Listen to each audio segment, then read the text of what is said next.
Shalom Aleihim. Bapak Yahweh memberkati saudara sekalian.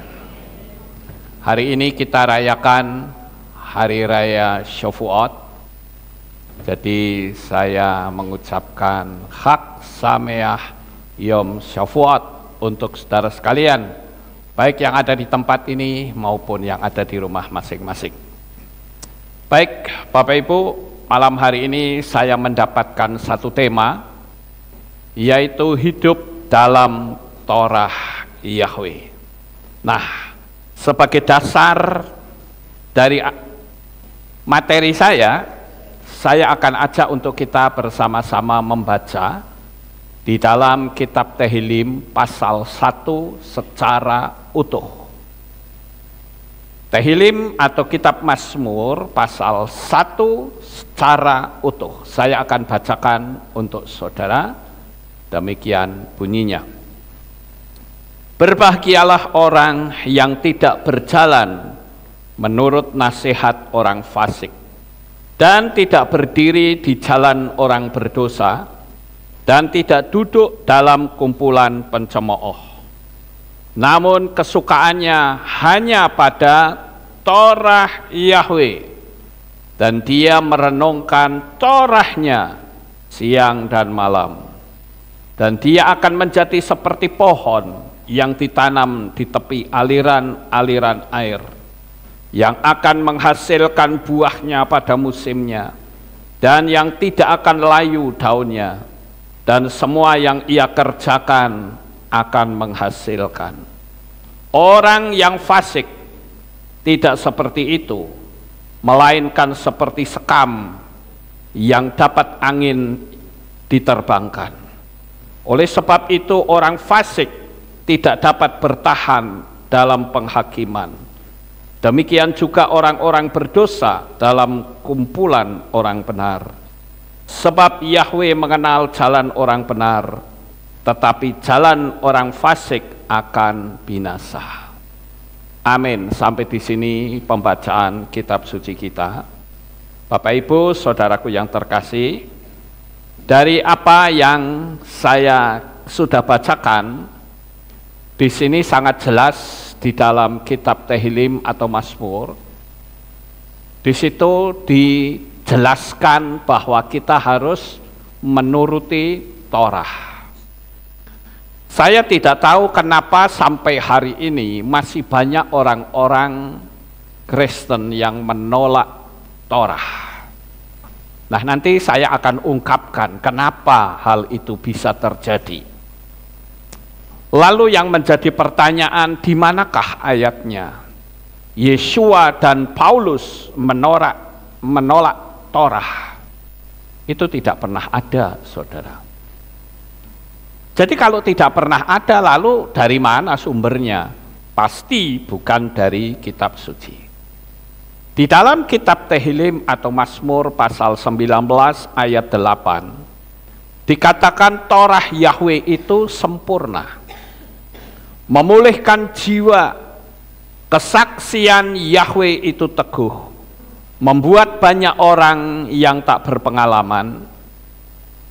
Jadi kalau kita melihat di sini, kalau kita lanjut akan semakin indah, saudara-saudara. Apa yang diberitakan Yeshua saat Yeshua ada di dalam dunia ini? Saya ingin bertanya sekarang untuk saudara sekalian, ketika Yeshua ada di dunia ini, apa yang Yeshua beritakan? Halo, gak ada yang tahu? Apa? Torah Yahweh, saudara. Yeshua tidak pernah memberitakan, ayo kita baca kitab Matius, kitab Markus, kitab Lukas. Enggak. Karena pada Yeshua datang di dunia ini, kitab-kitab itu belum ada.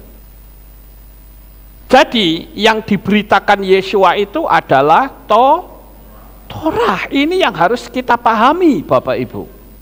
Ya.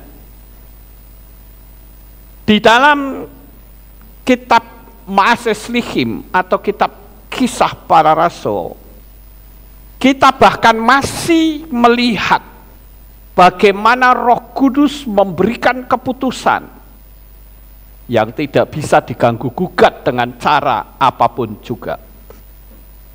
Ayo sekarang saya mau tanya, kira-kira masih ada nggak orang-orang yang ngaku Kristen tetapi makannya masih ngelejoh?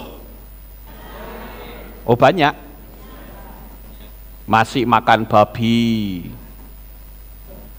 masih makan kepiting, dan binatang-binatang lain yang tertulis di dalam kitab Imamat atau kitab Waikrah.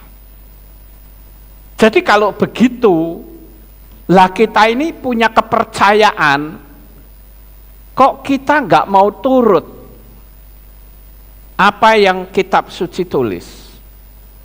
Kalau orang yang cinta Torah, dia akan menghindari makanan-makanan yang dilarang oleh Bapa Yahweh.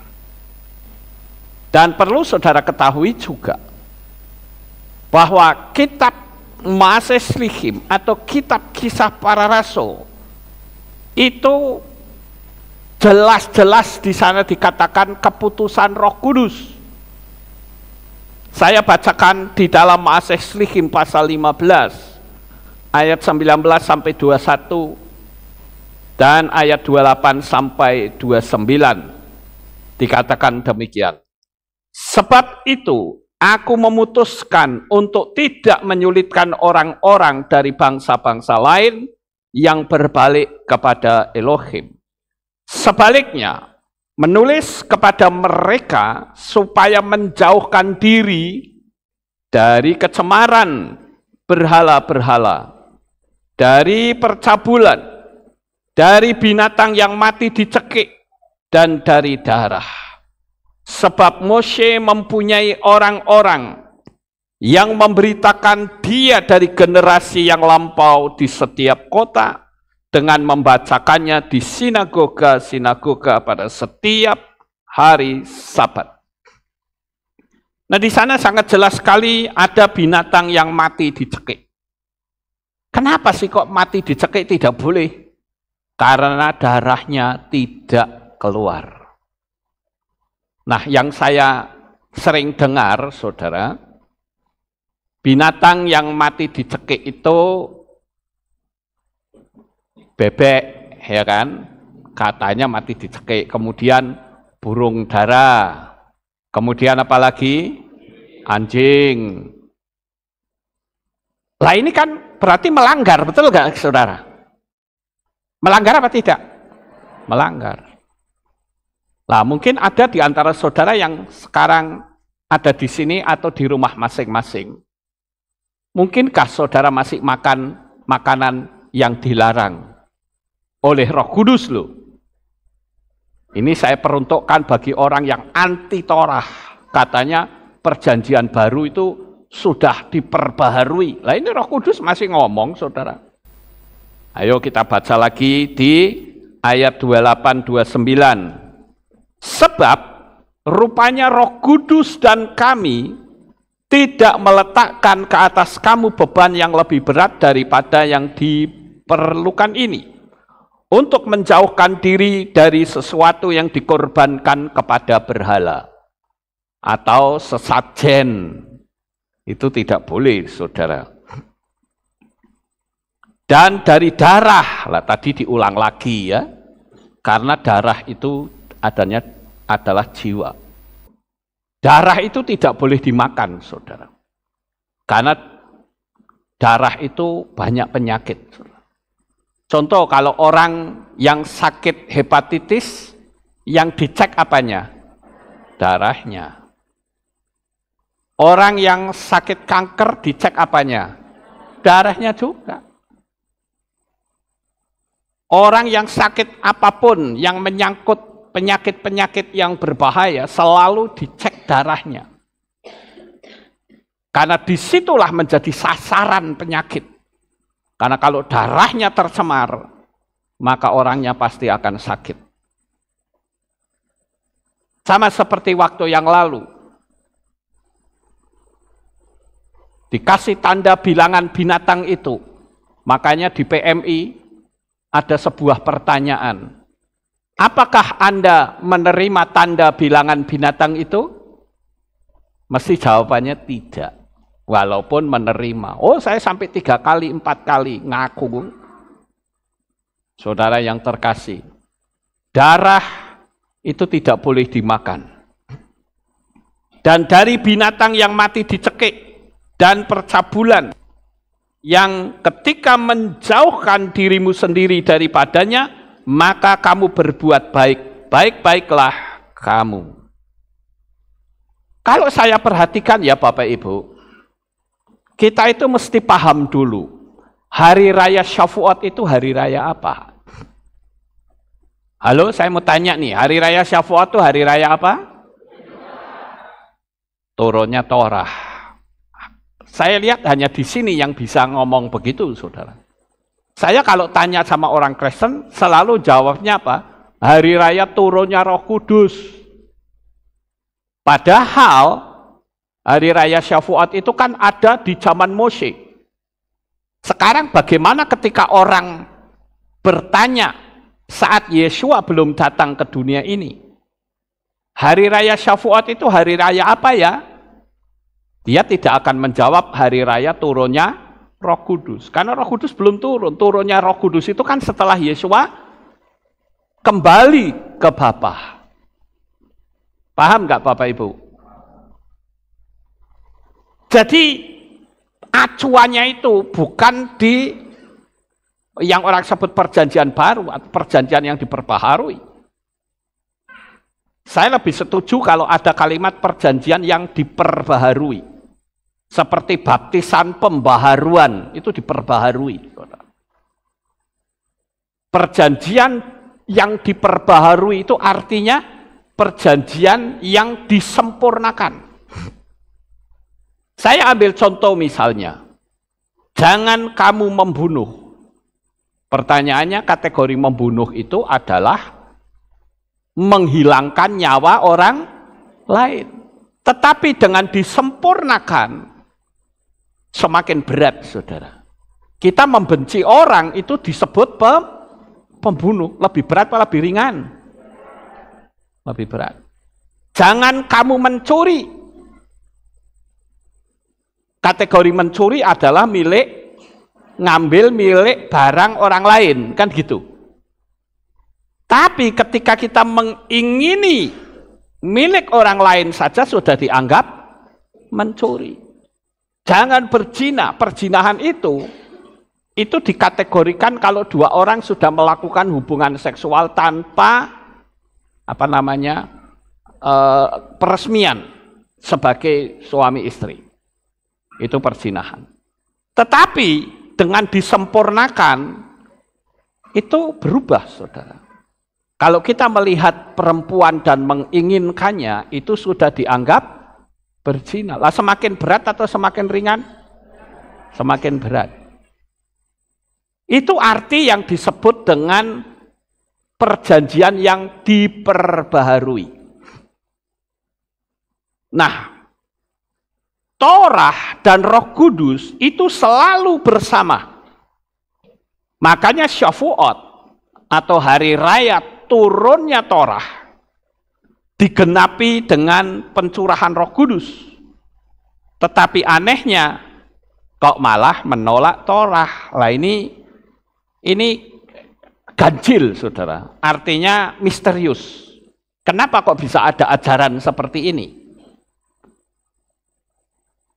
Dulu Bapak Yahweh menulis Torah itu di mana, saudara? Di loh batu. Dan saya katakan loh batu itu bukan batu cadas loh, saudara. Tetapi batu oniks. Batu oniks itu batu, ya kalau yang dibuat akik segala itu loh.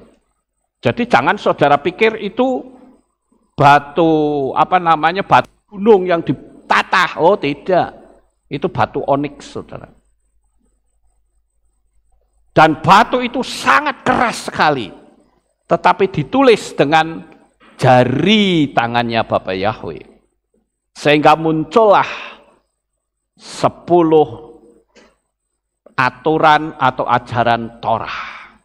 Saya tidak menyebut dengan istilah hukum Torah. Karena hukum itu dalam bahasa Ibrani itu mispat, saudara. Kalau Torah itu artinya bukan hukum. Torah itu teaching atau pengajaran. Jadi saya menyebutnya 10 pengajaran Torah. Nah, kalau saya perhatikan hanya orang-orang yang sudah diterangi Roh Kudus saja yang bisa menerima Torah.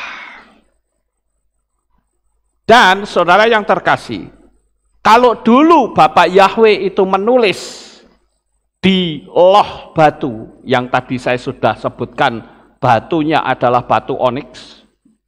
Sekarang Bapak Yahweh menulis di media yang lebih keras dari batu oniks. Saudara tahu apakah itu? Hati manusia. Hati manusia itu lebih keras dari batu oniks, saudara. Batu oniks bisa ditulis oleh tangannya Bapak Yahweh. Tetapi hati manusia sangat sulit. Bahkan sampai hari ini masih sangat banyak sekali orang yang belum bisa menerima Torah. Maka saya katakan hanya orang-orang yang sudah diterangi oleh Roh Kudus saja yang bisa menerima dan hidup di dalam Torah. Makanya temanya adalah hidup dalam Torah Yahweh. Penolakan terhadap Torah oleh sebagian orang Kristen berasal dari berbagai faktor historis, teologis, dan kultural yang telah berkembang selama berabad-abad. Saya pelajari, saudara, apa sih sebetulnya yang membuat orang-orang Kristen itu anti dengan Torah? Padahal Yesua tidak pernah menolak Torah. Apalagi dia disebut moreh atau guru Torah. Jadi mustahil kalau dia menolak Torah. Di dalam kitab Yohanan pasal 13 ayat 13. Engkau menyebut aku guru dan Tuhan. Oleh karena itulah dia, akulah dia, atau guru dan Tuhan itu. Nah sekarang kita perhatikan kata guru, saudara. Kalimat guru ini sangat rancu sekali.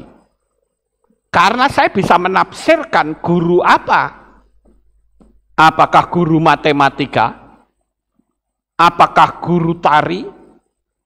Apakah guru nyanyi? Atau guru karate? Guru itu macam-macam, saudara.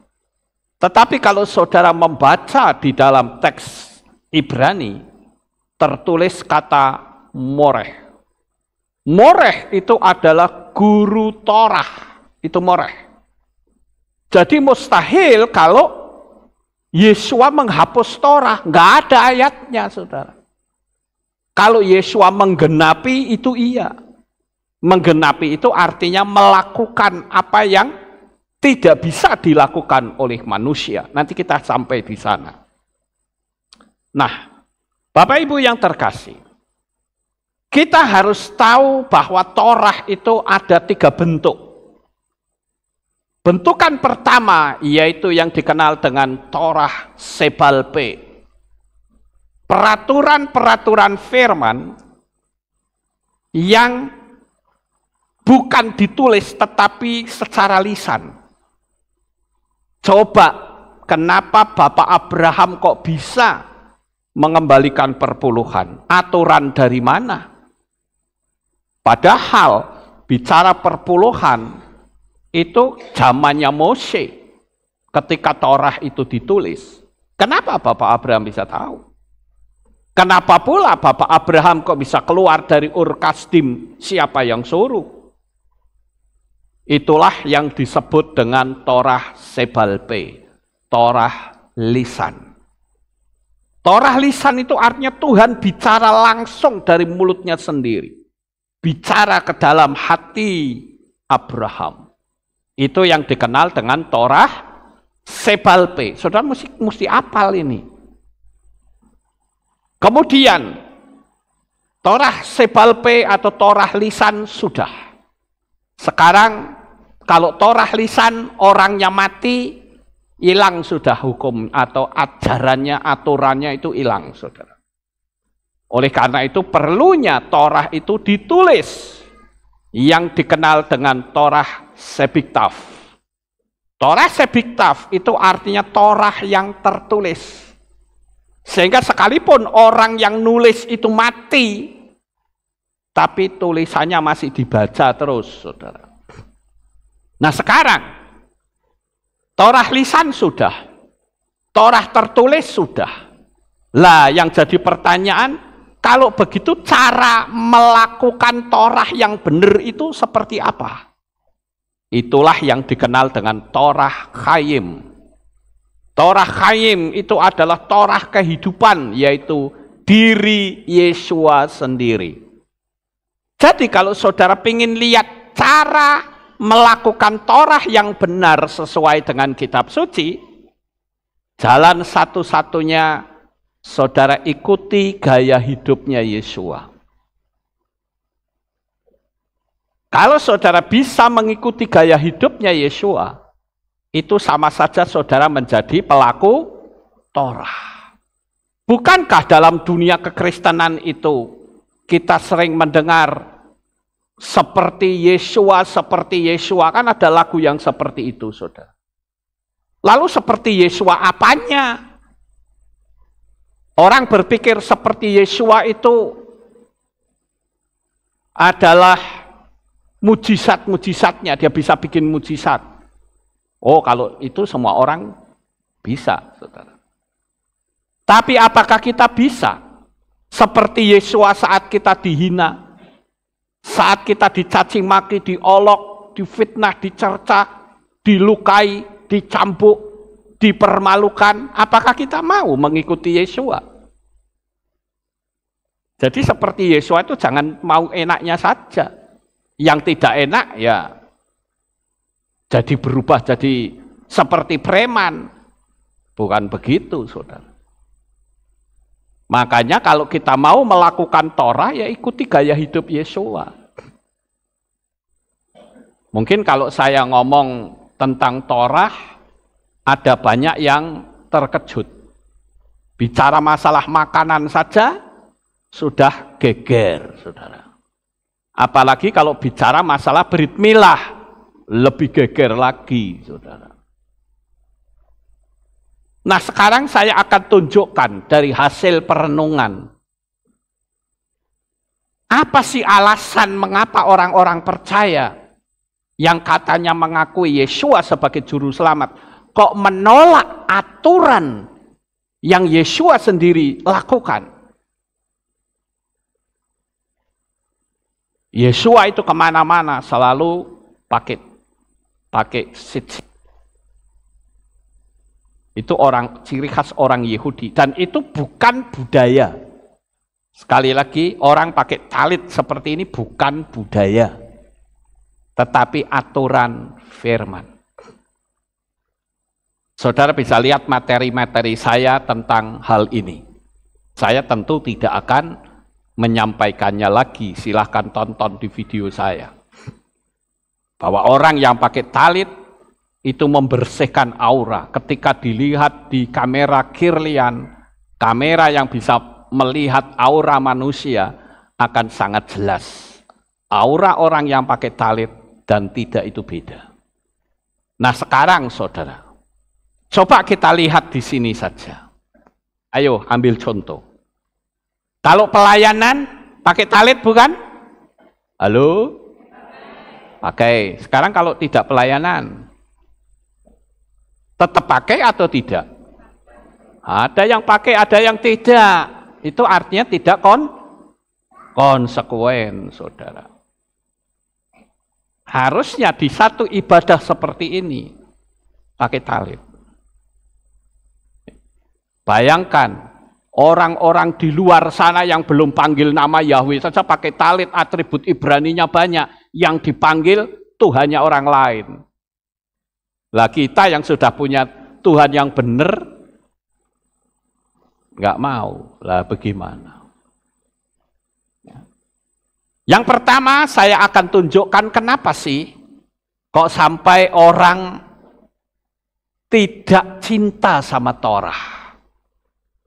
Dan cenderung untuk menyingkirkan. Yang pertama adalah pemahaman tentang hukum kasih karunia. Atau yang sering dikenal hipergrace. Banyak orang-orang Kristen yang percaya bahwa melalui kematian dan kebangkitan Yesua, Torah itu telah digenapi dan diganti oleh kasih karunia. Saya mau tanya, sampai hari ini belum ada yang kasih jawab sama saya. Yang disebut diganti itu di mana gantinya? Aturan Yesua yang mana yang mengganti Torah? Tidak ada, saudara. Yang ada itu menyempurnakan Torah, itu iya seperti tadi saya katakan. Kalau mengganti tidak. Justru yang mengganti itu orang-orang goyim. Ya saya maklum juga sih, tak pikir-pikir. Kenapa? Karena kekristenan yang di Indonesia itu yang membawa masuk orang bule, saudara. Coba yang membawa masuk kekristenan itu orang Yahudi, semua akan pakai talit dan kepah. Tapi karena yang membawa masuk itu orang bule, ya pakaiannya pun pakaian bule. Dulu saya punya kolef putih yang ada di sini yang sering dipakai oleh pendeta-pendeta Protestan. Saya punya, saudara. Cuma setelah tak buang sudah percuma, sudah bisa saya pakai. Jadi yang pertama adalah karena mereka menganut hukum hipergrace atau kasih karunia. Nah mereka ini mengacu pada surat-suratnya Paulus seperti di Galatia 3 ayat 24-25, demikian bunyinya. Jadi hukum Taurat adalah penuntun bagi kita sampai Yesua datang. Supaya kita dibenarkan karena iman. Sekarang, sesudah iman itu datang, kita tidak lagi di bawah pengawasan penuntun. Yang dimaksud penuntun adalah Torah. Di sini saya lihat orang tidak bisa memahami kenapa sih kok Paulus ngomong begitu. Seolah-olah ya kita makan apa saja boleh. Apalagi disejajarkan dengan Petrus yang melihat apa itu kain yang berisi binatang-binatang najis. Itu bukan bicara makanan loh. Itu bicara bangsa-bangsa atau orang goyim. Tapi saya tidak menyampaikannya di sini. Kita akan terus melihat apa penyebabnya. Nah, kebanyakan orang tidak paham tentang apa itu hipergrace atau hukum kasih karunia. Nah sekarang saya akan beritahu kepada saudara, apa sih yang disebut dengan hukum kasih karunia itu? Hukum kasih karunia adalah, yang pertama, keselamatan itu hanya diperuntukkan bagi bangsa Israel. Tetapi karena Yesua itu turun ke dunia ini, maka keselamatan dibagikan kepada seluruh bangsa di atas muka bumi ini. Jadi kita termasuk kecepretan keselamatan, saudara. Sampai di sini saudara paham? Itu yang disebut hipergrace. Kasih karunia yang melimpah. Kita yang seharusnya orang goyim atau bangsa-bangsa kafir tidak mendapat keselamatan, tetapi dengan turunnya Yesua ke dunia ini, maka kita mendapatkan keselamatan. Itu hipergrace. Sekarang yang kedua, bukan cuman kita mendapatkan keselamatan, tetapi kita punya hak yang sama seperti orang-orang Yahudi. Artinya, siapapun yang percaya kepada Yesua, Di pemandangan mata Yesua, kita juga adalah orang Yahudi. Makanya ada istilah dalam dunia Kristen, Israel rohani. Lah Israel rohani kok nggak ngikut polanya Israel? Lah aneh, saudara. 7 hari raya ya tidak tahu. Hari raya yang tidak diperintahkan malah dilakukan. Ini bagaimana, saudara? Katanya Israel rohani. Jadi hipergris yang kedua adalah kita punya kedudukan yang sama dengan orang Yahudi. Hebat bukan? Kemudian yang ketiga, kenapa disebut hipergris? Saudara tahu kalau orang Israel melakukan dosa, maka untuk membayar dosa itu supaya menjadi netral harus mengorbankan domba, mengorbankan lembu, burung tekukur, terserah kemampuan orang tersebut. Tetapi karena hipergris, kita tidak perlu lagi mengorbankan domba karena dombanya sudah diganti dengan Yeshua HaMashiach. Paham Bapak Ibu? Kita tidak mengorbankan domba dan itu seolah-olah kayak dipaksa. Orang Yahudi pun kalau mengorbankan domba sekarang tidak berlaku. Kenapa tidak berlaku? Karena di situ tidak ada bait sucinya. Kenapa tidak berlaku? Karena di situ tidak ada tempat untuk pengorbanan. Yang namanya korban itu kan ada bait sucinya. Sekarang bait sucinya di mana? Enggak ada. Adanya Dome of the Rock, Masjid Kubah Karang, saudara. Jadi orang Israel kalau mau menghapus dosa, hanya ada satu cara, percaya kepada Yeshua HaMashiach, dosanya dihapus. Begitu juga kita. Itulah yang saya katakan hipergris atau kasih karunia yang melimpah-limpah. Kemudian yang keempat, kita tentu tahu di dalam Torah itu ada 613 peraturan. Tetapi karena kita orang goyim, kita tidak mungkin bisa melakukan keseluruhannya. Tetapi selama kita bisa mempraktekkan, berusaha untuk mengikuti pola Torah, sekalipun kita tidak mampu, tetapi Tuhan memakluminya. Paham Bapak Ibu? Jadi bukan seperti apa yang dikatakan orang-orang Kristen pada umumnya. Kalau kamu tidak bisa melakukan 613, mereka tidak bisa nyebut itu karena mereka nggak ngerti, saudara. Mereka selalu mengatakan yang tidak bisa mengikuti seluruh aturan Torah, satu saja binasa. Oh no, saudara. Kita orang-orang goyim, sejak Yesua datang ke dunia ini, keselamatan itu begitu melimpah ruah. Sekalipun kita tidak sempurna, tetapi kita disempurnakan oleh darah Yesua. Sekarang yang berikutnya, saudara, saya akan membuat sebuah ilustrasi. Saya ini kan keturunan Tionghoa, saudara. Sekalipun saya lahir di Indonesia, tetapi saya keturunan Tionghoa. Dan saya mendapatkan kasih karunia dari negara ini, saudara. Nggak usah saya lah, orang Cina yang totok yang datang dari Beijing misalnya, masuk ke Indonesia dan ingin menjadi warga negara Indonesia. Sekarang yang jadi pertanyaan adalah, apakah orang yang dari Beijing masuk ke sini mau membawa aturannya sendiri atau ikut aturan negara Indonesia? Tolong jawab. Ikut aturan negara Indonesia. Enggak bisa. Oh, saya punya aturan dulu di negara saya seperti itu. Ya kalau negara Anda seperti itu, silakan pulang. Jangan ikut aturan Indonesia.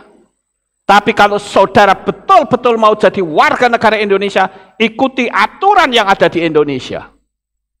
Begitu juga ketika kita dulu punya latar belakang agama yang berbeda-beda. Begitu kita percaya kepada Yeshua HaMashiach, pokok yang lama harus dipotong. Makanya Paulus mengatakan kita ini adalah zaitun yang dientenkan ke pohon zaitun yang murni, saudara. Nah, kalau pohon zaitun dientenkan kan harus dipotong, yang lama tidak boleh ada. Sampai di sini paham? Nah, inilah yang disebut dengan kasih karunia, saudara-saudara. Sekarang kita lihat yang kedua. Tadi yang kedua betul ya? Bentar. Ya, yang kedua sekarang ya. Yaitu kenapa banyak orang Kristen yang menolak Torah? Karena pemahaman tentang perjanjian baru. Perjanjian baru dan perjanjian yang diperbaharui itu beda arti loh, saudara. Perjanjian baru artinya perjanjian lamanya tidak berlaku. Ngerti nggak Bapak Ibu? Kalau saudara punya sertifikat tanah dan sudah robek, lalu dimintakan yang baru, sertifikat lamanya berlaku atau tidak? Tidak, itu yang disebut perjanjian baru, sehingga yang lama tidak berlaku. Makanya ada istilah New Testament dan diganti Old Testament diganti dengan New Testament. Nah, kalau saya pemahamannya bukan begitu, karena yang dikenal orang Kristen perjanjian lama dan perjanjian baru itu ada benang merahnya, saudara. Ada aturan mainnya. Jadi benang merah itu tidak terputus. Nanti kita bisa lihat bagaimana Yeshua ngomong apa digenapi, Yeshua ngomong semua digenapi. Bahkan perayaan Hari Raya Shavuot yang orang Kristen kenalnya Pentakosta itu juga berasal dari perjanjian yang katanya perjanjian lama. Nah, mereka ini percaya bahwa Yeshua membawa perjanjian baru yang didasarkan pada iman dan kasih karunia. Di dalam Ifrim atau Ibrani pasal 8 ayat 13 tertulis, dengan mengatakan perjanjian baru, ia menyatakan bahwa yang pertama adalah usang, wis ora kanggo, udah nggak kepake lagi. Dan apa yang menjadi usang dan telah tua, telah dekat kepada kemusnahan. Wis ora kanggo, nggak usah dipakai. Itu istilah perjanjian lama dan baru. Tapi kalau perjanjian yang diperbaharui, itu artinya perjanjian atau aturan-aturan yang dulu itu disempurnakan. Seperti sekarang, saudara yang dulu dibaptis dalam nama Arab Yunani, diperbaharui menjadi nama yang benar, disempurnakan, saudara. Di dalam kitab Matai atau Matius 5 ayat 17, saya tunjukkan bahwa Yeshua tidak pernah menghapus Torah. Matai 5 ayat 17 atau Matius, jangan mengira bahwa aku datang untuk membatalkan Torah atau kitab para nabi. Kitab para nabi dan Torah itu digabung, yaitu dari kitab Bereshit, Kejadian, sampai kitab Zakaria.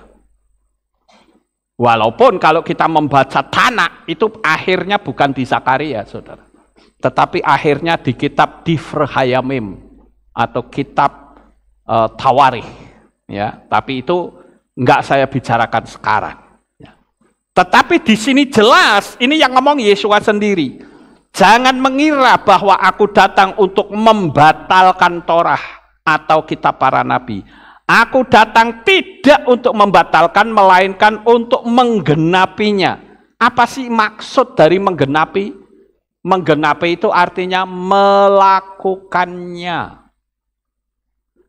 Kemudian kita baca di ayat 19. Oleh karena itu siapapun yang mengabaikan satu dari perintah-perintah yang terkecil ini dan mengajar orang-orang secara demikian, dia akan disebut yang terkecil di dalam kerajaan Syamaim. Namun siapa yang dapat melakukan dan mengajarkannya, dia akan disebut besar dalam kerajaan Syamaim. Bayangkan saudara, ini menyangkut tentang keselamatan, ya. Jadi kita mesti sadar apa yang menyangkut keselamatan boleh disampaikan. Yang tidak ada jangan diada-adakan, digatuk-gatuk sehingga dianggap yang ini kalau enggak begini enggak selamat, yang enggak begini enggak selamat. Tapi di ayatnya enggak ada. Lah itu yang bahaya, saudara. Nah, ini jelas menyangkut masalah keselamatan. Sekarang saya membuat sebuah pertanyaan renungan untuk saya sendiri. Kalau Torah dikatakan para Kristen umumnya tidak berlaku, kenapa pendeta kok mau terima perpuluhan? Ayo, lu perpuluhan itulah Torah, saudara. Harusnya pendeta tidak boleh terima perpuluhan, karena itu Torah. Dan yang kedua, kalau banyak orang yang menolak Torah, mengapa masih mengkhotbahkan 5 kitab Mose? Dari Bereshit, Shemot, Wayikra, Dofarim, kenapa kok masih mengkhotbahkannya? Ya. Itu kan ada 5 kitab Mose kan. Pertama, Bereshit, Shemot, Wayikra, Bemidbar, Dofarim. Itu. Kenapa kok dikhotbahkan? Kalau sudah anti ya jangan khotbah. Kemudian yang ketiga, mereka tidak menyadari kalau Yesua itu adalah Torah Chaim atau Torah kehidupan. Itu alasan kenapa orang-orang Kristen menolak Torah. Karena kalimat perjanjian lama dan baru. Sekarang yang ketiga, alasan ketiga. Pandangan tentang Yesua sebagai penggenapan Torah.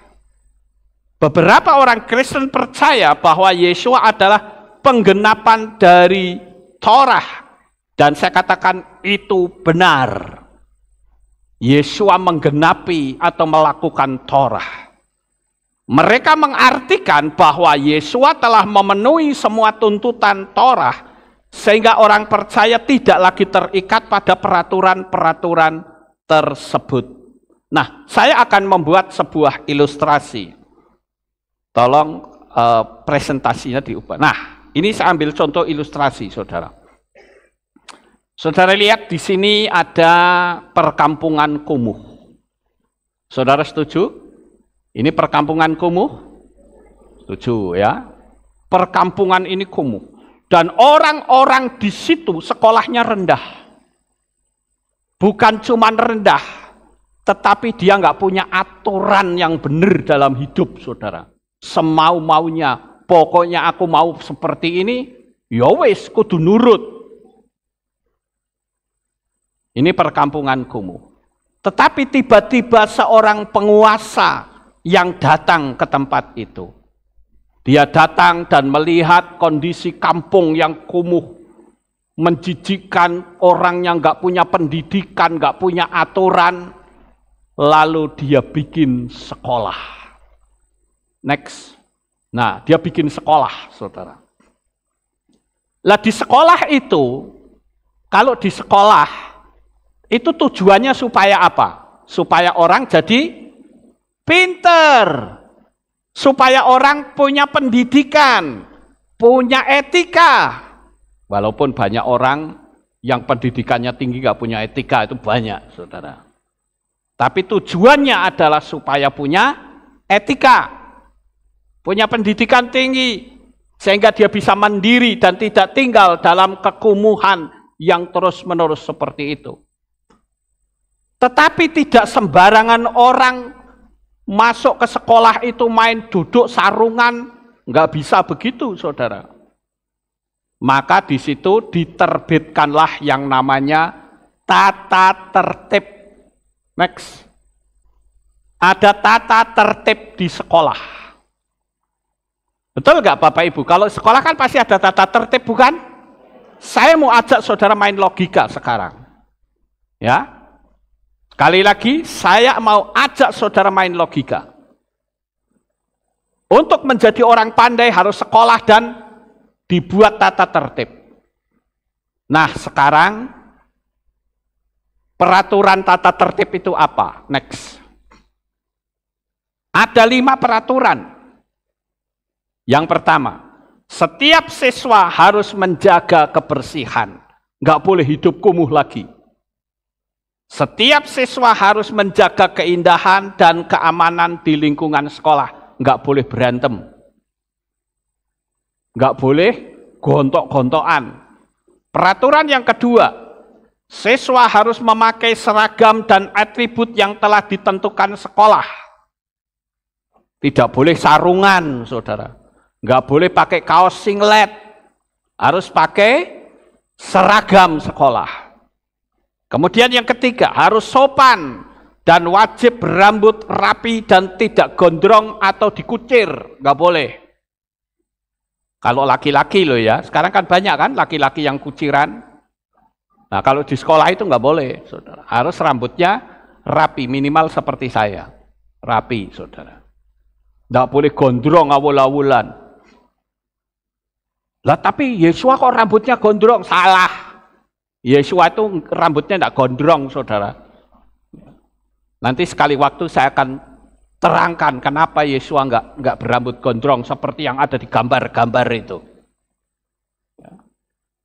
Kemudian yang keempat, kalau bawa motor harus sesuai standar.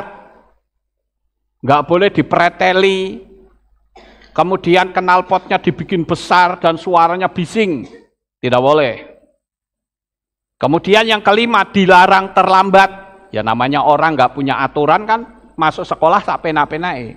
Tidak boleh terlambat, tidak boleh merokok, minuman keras atau narkoba. Di sekolah itu untuk mengikuti aturan ini cukup berat, saudara. Cukup berat. Tetapi ternyata ada orang yang bisa menggenapi semua aturan ini.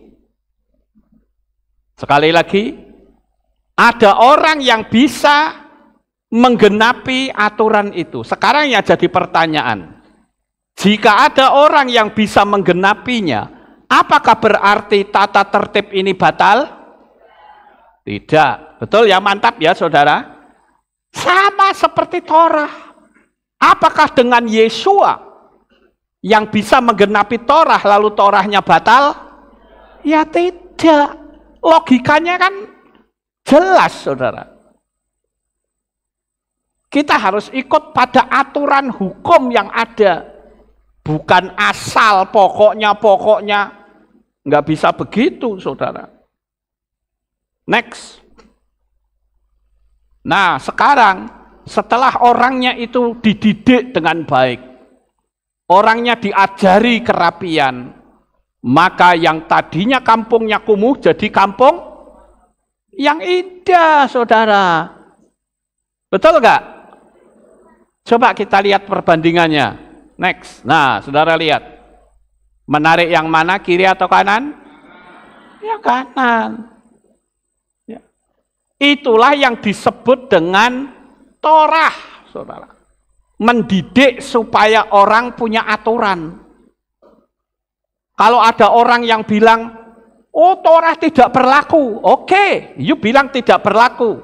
Berarti kamu tidak pernah hormat sama orang tua. Karena menghormati orang tua itu Torah, saudara. Lah kok bisa-bisanya kamu berkata tidak berlaku lagi? Kalau begitu berarti berzina juga boleh dong. Karena kan kita anti Torah. Ya nggak bisa begitu, saudara. Kira-kira ilustrasi ini saudara bisa tangkap nggak? Jadi Torah itu tidak pernah dihapus. Sekalipun Yesua bisa mempraktekkan Torah. Makanya kalau saudara kangelan cara mempraktekkan Torah, ikuti saja gaya hidupnya Yesua. Gampang sih saja nih. Oke, sekarang yang keempat, saudara. Kenapa Torah itu ditolak? Yang keempat yaitu tentang munculnya ajaran tradisi gereja dari para bapak-bapak gereja. Bapak-bapak gereja, kok nggak mbah-mbah gereja ya? Adanya memang bapak-bapak gereja. Tradisi dan ajaran para bapak gereja juga memainkan peranan penting dalam pandangan Kristen tentang Torah. Sejak abad kedua dan ketiga, banyak pemimpin gereja yang mulai mengembangkan teologi yang memisahkan kekristenan dari akar Yudaisme. Pemimpin seperti Marcion bahkan mengusulkan untuk sepenuhnya meninggalkan perjanjian lama. Ini gara-gara bapak-bapak gereja sehingga muncul doktrin-doktrin yang aneh seperti Tritunggal. Ada orang pernah tanya sama saya dari kepercayaan lain. Pak Lukas, apakah Bapak percaya Tritunggal? Saya bilang tidak. Wah, kok beda? Lah orang Kristen kok begitu? Ya kamu jangan lihat orang Kristen dan saya. Kalau kamu tanya saya, lihat saya, ada dasarnya apa? Sebetulnya gampang sekali, nggak perlu pakai teori-teori Tritunggal. Wong Bapak Yahweh itu maha kuasa kok. Dia bisa menjadi sejuta fenomena. Setuju nggak? Kalau saudara nggak setuju, berarti Bapak Yahweh tidak maha kuasa. Dia bisa jadi sejuta fenomena, bisa? Bisa. Lawang Sun Gokong saja nek dikeroyok orang 50 bisa jadi 50 kok. Pernah nggak baca komiknya Sun Gokong, saudara? Siluman kera itu kalau dikeroyok orang 50 dia bisa menggandakan diri jadi 50. Ya. Dulu saya ingat waktu masih SD, saya pernah taruhan dengan seseorang teman. Taruhannya nggak main-main, Rp25 waktu itu. Mungkin saudara bilang, 25 perak ngopo. Sekarang, kalau dulu ya gede, saudara. Kenapa saya taruhan? Di situ, di daerah saya itu ada seorang dalang. Dalang ini luar biasa, saudara. Sangat terkenal. Saya nggak perlu sebut namanya ya, nggak etis. Sangat terkenal.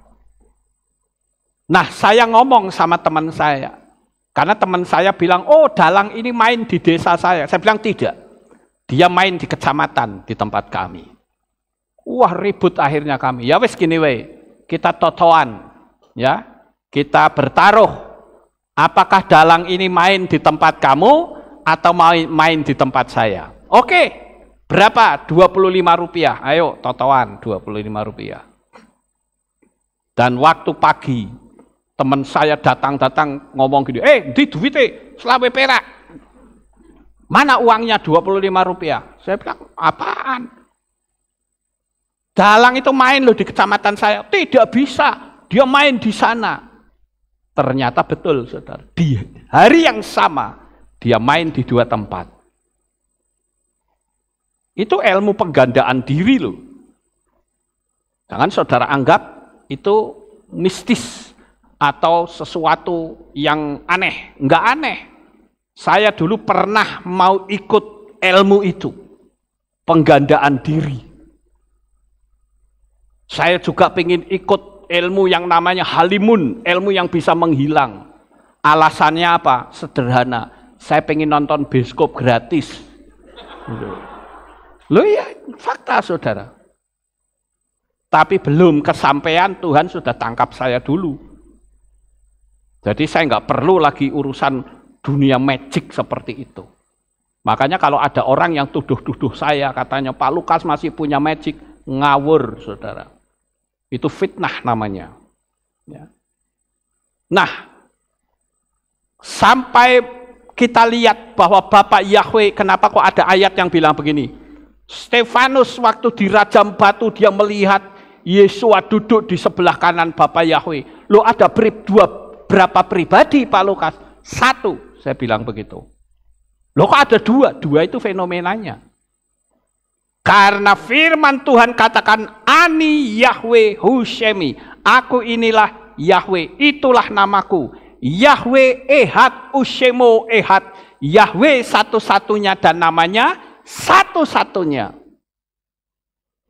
Di dalam Yesua datang ke dunia ini, Yesua katakan, engkau akan mati dalam dosamu kalau kamu tidak mengakui bahwa akulah Dia, akulah Yahweh, saudara.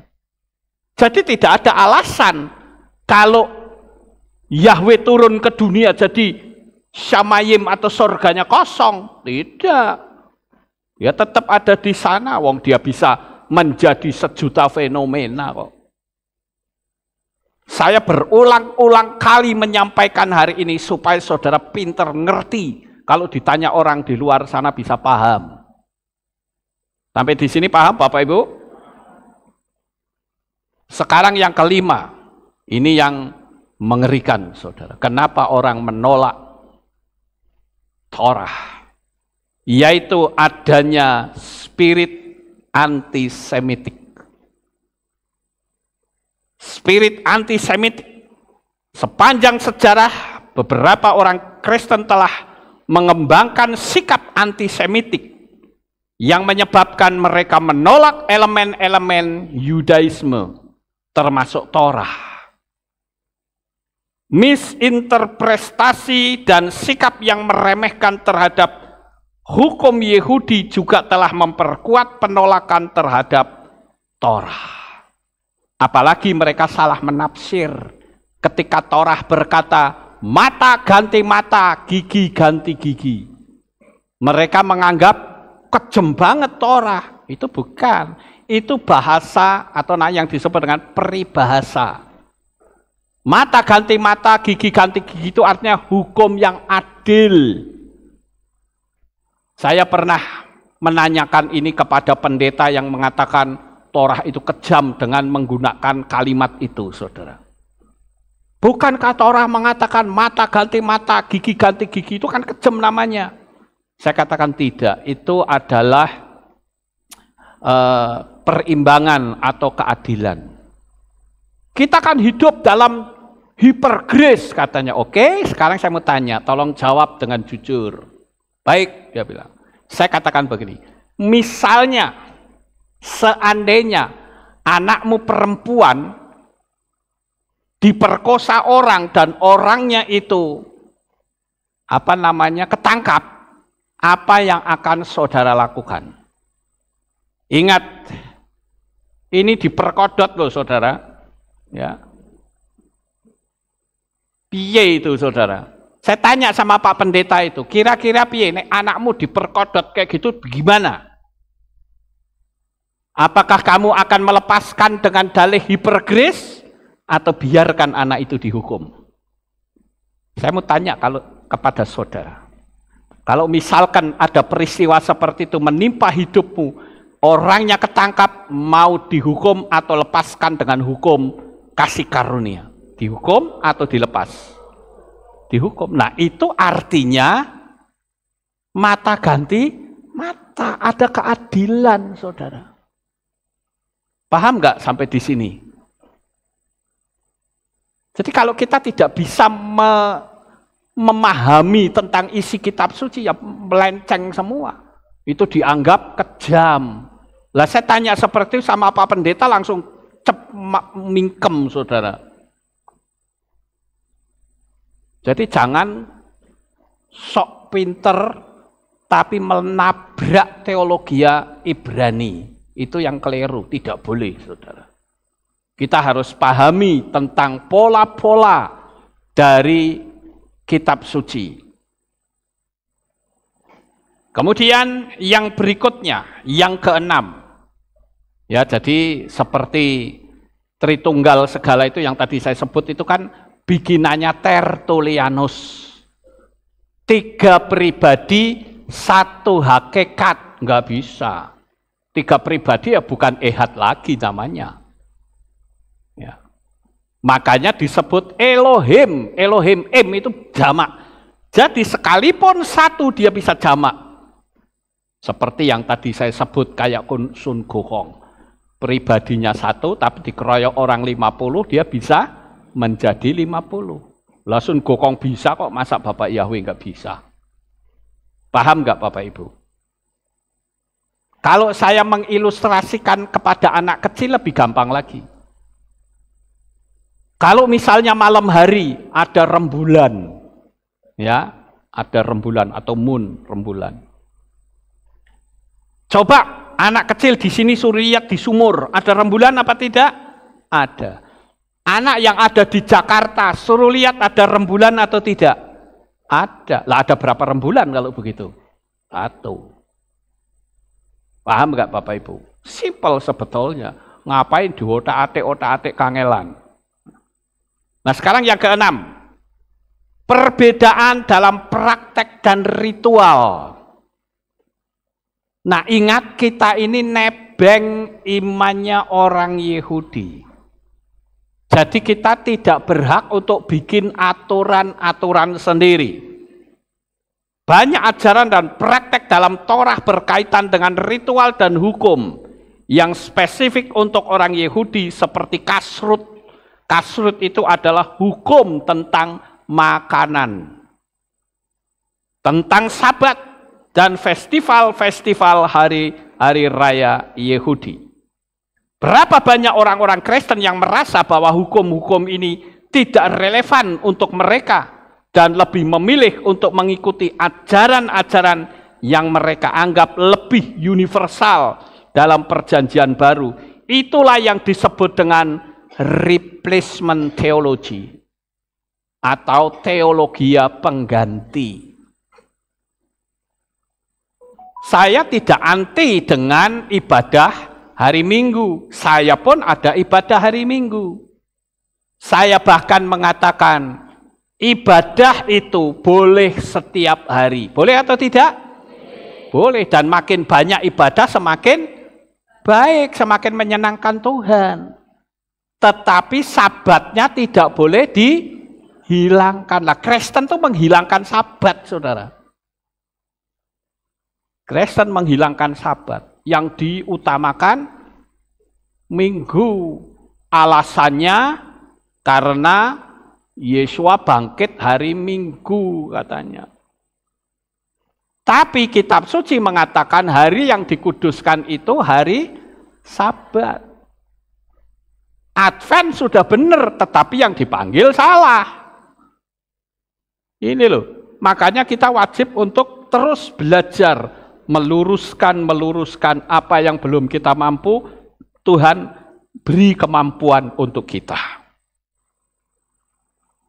Jadi, sebagai penutup, meskipun ada perbedaan pandangan ini, penting untuk diingat bahwa tidak semua orang Kristen menolak Torah. Ternyata sekarang sudah mulai banyak orang yang ngerti, saudara. Cuman ya itu sayangnya yang dipanggil meleset, nggak tepat. Saya bersyukur dengan adanya gerakan seperti Roth Hebraik atau akar Ibrani. Dan beberapa komunitas mesianik yang berusaha untuk menghormati dan menegakkan Torah sambil percaya kepada Yesua sebagai Mesias. Saya perlu kasih tahu kepada saudara. Jangan saudara pikir orang-orang Yahudi yang pakai topi koboi, yang rambutnya dipelintir-pelintir itu menolak Yesua. Tidak, saudara. Ternyata sekarang saya diberitahu oleh tour leader kami waktu yang lalu. Jangan saudara pikir mereka itu Yudaisme yang anti Yesua, keliru. Mereka pun sudah mulai panggil nama Yahweh. Dan mereka memang belum punya keberanian, saudara. Tapi mereka kalau hari Sabat, mereka keluar dari jalur mereka, mereka kumpul di kehilat, saudara. Mereka belum berani memang, tetapi dengan cerita itu saya tidak berani menghakimi kalau mereka itu anti dengan Yeshua, karena di Israel sudah mulai banyak. Dengan berkembangnya teknologi ini, mereka mengakui adanya satu kesalahan.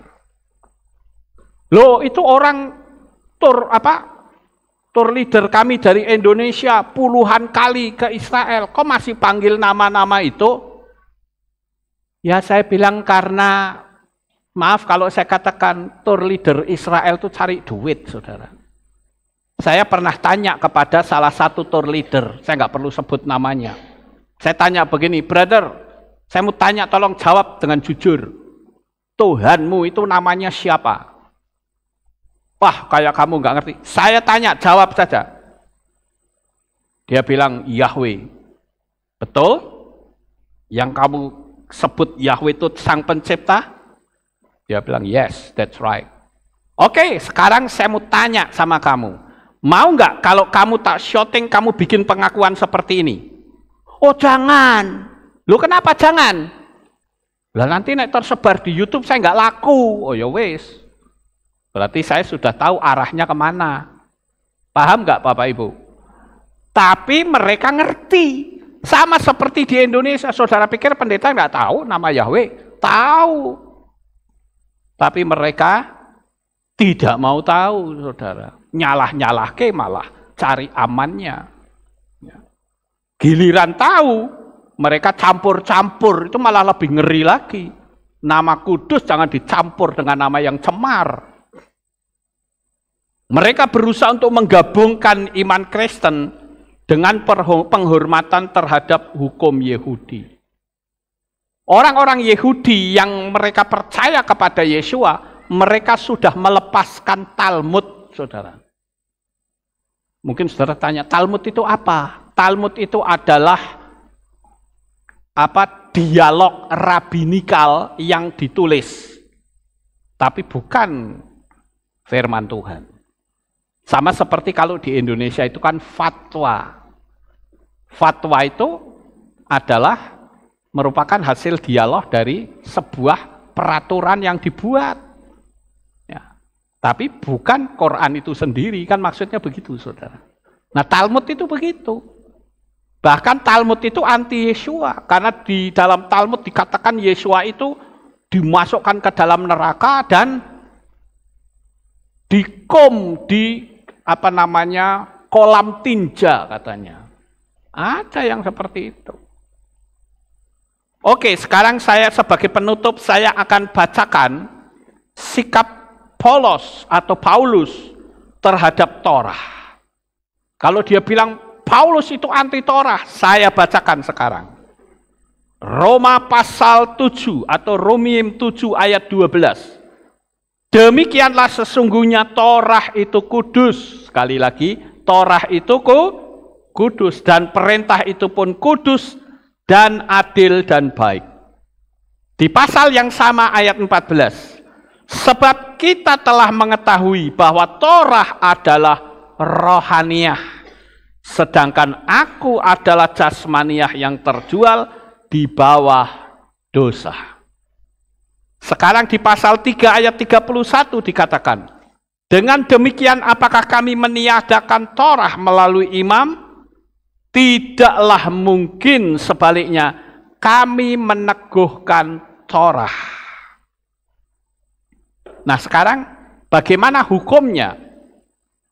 Menurut kitab suci orang-orang yang menolak Torah, di dalam kitab Mislei atau Amsal 28 ayat 9, siapa memalingkan telinganya dari mendengar Torah, doanya pun adalah kekejian. Sekarang di pasal 29 ayat 18, atau Mislei, bila tidak ada visi, rakyat dibiarkan tak terkendali, tetapi orang yang memelihara Torah, berbahagialah dia. Sukses besar untuk saudara. Bapak Yahweh memberkati. Haleluya. Kita tunduk kepala, kita berdoa. Kami mengucapkan terima kasih dan syukur kepadamu ya Bapa. Malam hari ini kami bersama-sama telah mendengarkan renungan firman-Mu. Biarlah apa yang kami telah dengarkan, kami boleh masukkan di dalam hati kami. Terima kasih Bapa, meteraikan firman ini di dalam hati umat-umat-Mu, sehingga mereka semakin hari semakin mencintai Torah. Terpujilah Engkau, di dalam nama Adonai Yeshua HaMashiach, kami sudah berdoa. Amin. Haleluya. Kembalikan kepada yang bertugas. Shalom, berjumpa kembali dalam Aleph Tau Update News. Berikut kami sampaikan pengumuman minggu ini. Divisi Kaum Wanita akan mengadakan piknik ke Lembang, Bandung pada tanggal 1-3 September 2024 dengan biaya Rp1.350.000 per orang. Sudah termasuk 6 kali makan, biaya hotel, dan tiket wisata. Acara ini terbuka untuk umum. Adapun destinasi wisata yang akan dikunjungi adalah Gunung Tangkuban Prau, Lembang Park and Zoo, Floating Market, Saung Mang Ujo, Farmhouse, dan juga pusat oleh-oleh. Berangkat pada hari Minggu 1 September 2024 pukul 11 malam on time dan pulang pada hari Rabu 4 September 2024 pukul 1 dini hari. Pendaftaran dan info lebih lanjut dapat menghubungi Ibu Yayang di nomor 0813 2851 3333. Demikian pengumuman minggu ini. Sampai jumpa di Aleph Tau Update News selanjutnya. Bapak Yahweh memberkati.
Eloheno Elohe Tsbaoth.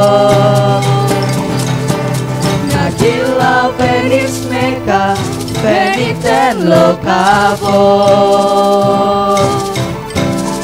Nagila Fenis Meka Beniten Lokavot.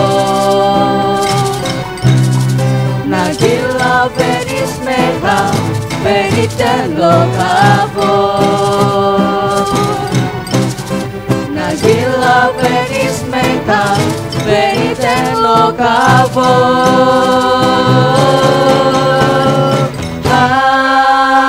Haleluya, Imalat Yahweh Eloheinu.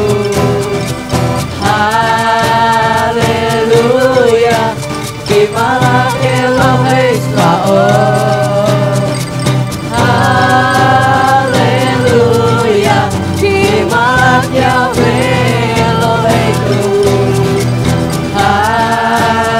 Haleluya, Imalat Elohe Tsbaoth. Imalat Elohe Tsbaoth. Imalat Elohe Tsbaoth. Imalat Elohe Tsbaoth. Iya, kita berikan tepuk tangan yang paling meriah buat divisi anak juga youth pada sore malam hari ini untuk kemuliaan nama Bapak Yahweh. Dan saya mengajak mari Bapak kita bisa bangkit berdiri. Sekali lagi kita berikan tepuk tangan yang paling meriah buat Bapak Yahweh. Haleluya. Kita mau terus berjalan di dalam Torahnya Bapak Yahweh. Haleluya. Oh yeah. Haleluya, bersama-sama. Simpan firman-Mu dalam hatiku, agar hatiku tak melawanmu. Ajarlah aku jalan-jalan-Mu, biarlah Torah-Mu hidup dalamku. Berjalanlah dalam Torah Yahweh. Bersukalah, bersukalah dalam kebaikan-Nya. Kuduskanlah, kuduskanlah nama Yahweh. Diberkati, diberkati orang yang percaya. Mari kita serukan bersama-sama nama Yahweh. Haleluya. Oh yeah.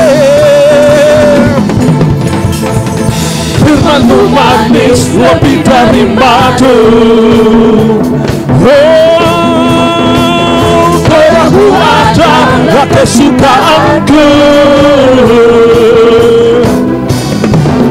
Biarlah jiwaku hidup memuji-Mu. Haleluya.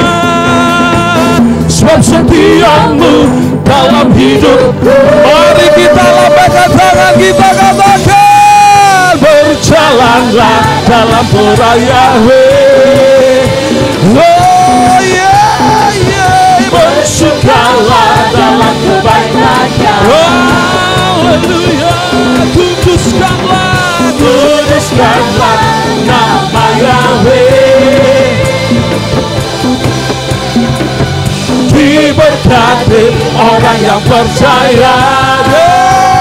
Berjalan, Berjalanlah Jalan Torah Yahweh. yeah, haleluya. Bersukalah, bersukalah dalam kebaikan-Nya. ya kuduskanlah, Kuduskanlah nama Yahweh. oh haleluya. Diberkati orang yang Percaya. Mari serukan namanya, nama Yahweh. Oh yeah, haleluya. Kami mau meninggikan nama mulia Yahweh. Haleluya. Oh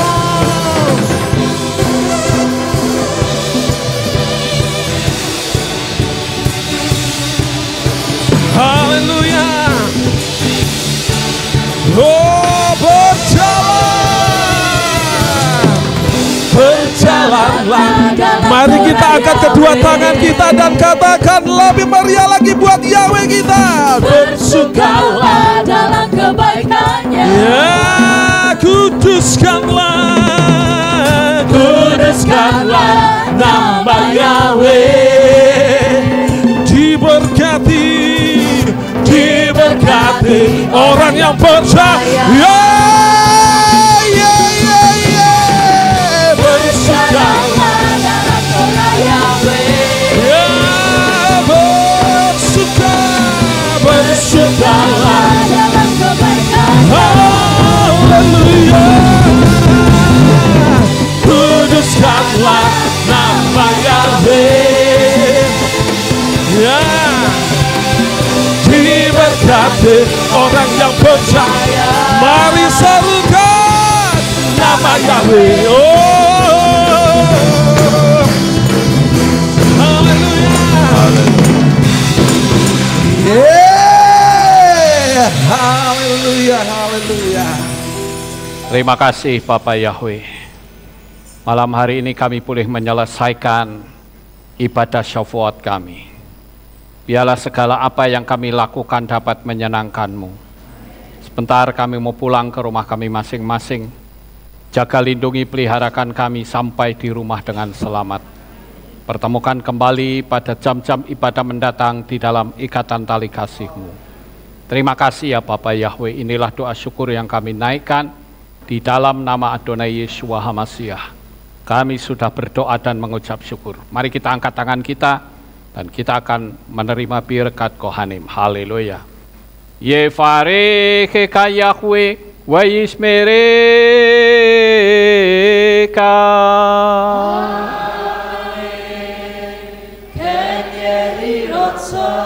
Yair Yahweh panau eleka wihuneka.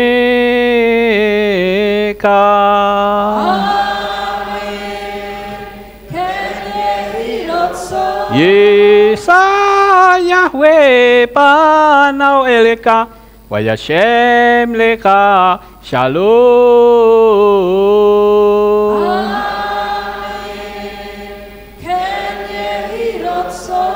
Baruk atapa ero, baruk atapa sadeh. Engkau akan diberkati di kota dan kau akan diberkati di ladang. Baruk peripit nih, kau friat pat kau frifahem teka syekar ala peka westerot sonika. Diberkatilah buah kandunganmu, diberkati hasil bumimu, diberkati hasil ternakmu, anak-anak lembumu dan anak-anak dombamu. Baruk tanah kau misyarteka, diberkatilah bakulmu dan tempat adonanmu. Baruk ata boboy kau, baruk ata betseteka, dan kau akan diberkati pada waktu kau masuk.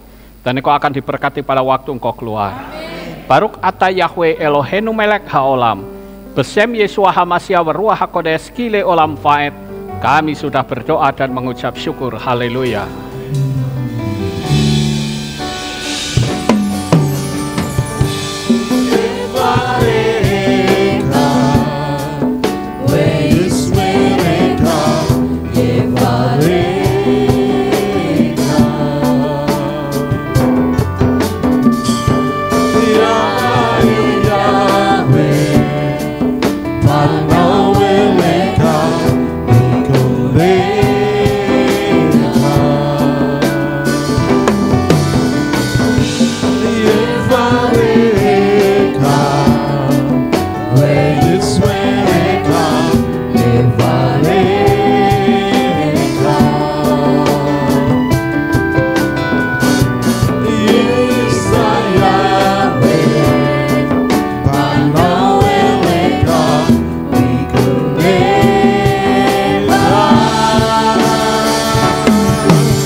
Selamat pulang Bapak Ibu, Bapak Yahweh memberkati kita semuanya. Amin.